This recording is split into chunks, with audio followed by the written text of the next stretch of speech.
Dans un joli jardin rempli de roses rouges, de marguerites blanches et de tulipes jaunes, vivaient deux enfants curieux, Piméo et Zélie.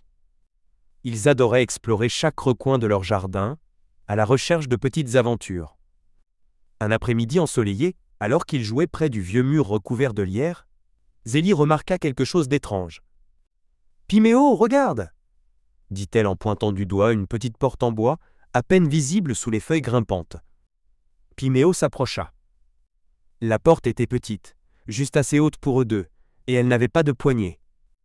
Intrigués, les enfants poussèrent ensemble et, surprise! La porte s'ouvrit en grinçant doucement. Derrière la petite porte, un spectacle incroyable attendait Piméo et Zélie. Ils n'étaient plus dans leur jardin habituel. Ils se trouvaient dans un endroit magique, un jardin rempli de couleurs encore plus vives que celles qu'ils connaissaient. Des fleurs aux pétales brillants leur faisaient de grands sourires, et ils entendirent une petite voix. « Bonjour les enfants ! Bienvenue !»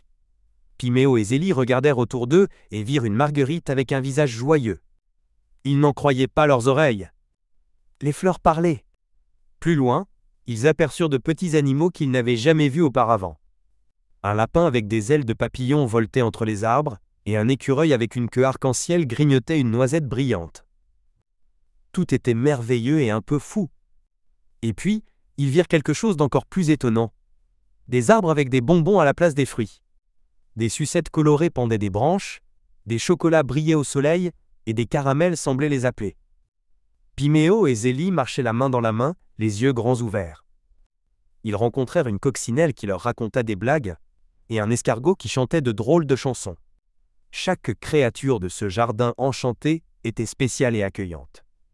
« C'est un endroit incroyable !» murmura Piméo, émerveillé. « Oui, quel est le secret de ce jardin ?»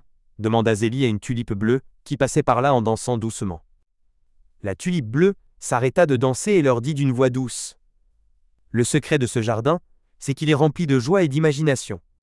Tant que vous croirez à la magie, ce jardin restera un endroit merveilleux. » Piméo et Zélie se regardèrent et sourirent. Ils comprenaient maintenant. C'était leur curiosité et leur émerveillement qui avaient ouvert la porte de ce lieu magique. Ils passèrent le reste de l'après-midi à explorer le jardin enchanté, à goûter aux bonbons des arbres, qui avaient un goût délicieux, à écouter les histoires des fleurs et à jouer avec les animaux rigolos. Quand le soleil commença à descendre, les deux amis surent qu'il était temps de rentrer. Ils dirent au revoir aux habitants du jardin magique, promettant de revenir bientôt. La tulipe bleue leur sourit et ajouta « N'oubliez jamais, les enfants, que ce jardin a bien d'autres secrets à vous dévoiler.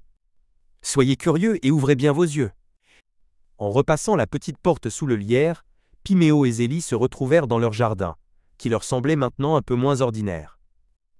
Ils savaient qu'un monde merveilleux se cachait juste derrière le mur. Dès lors, ils regardèrent leur jardin avec de nouveaux yeux, sachant que la magie pouvait se trouver partout. Il suffisait d'être curieux et d'y croire très fort. Chaque jour devint une nouvelle occasion de chercher d'autres indices, d'autres passages secrets qui pourraient les ramener dans le jardin enchanté pour de nouvelles découvertes extraordinaires.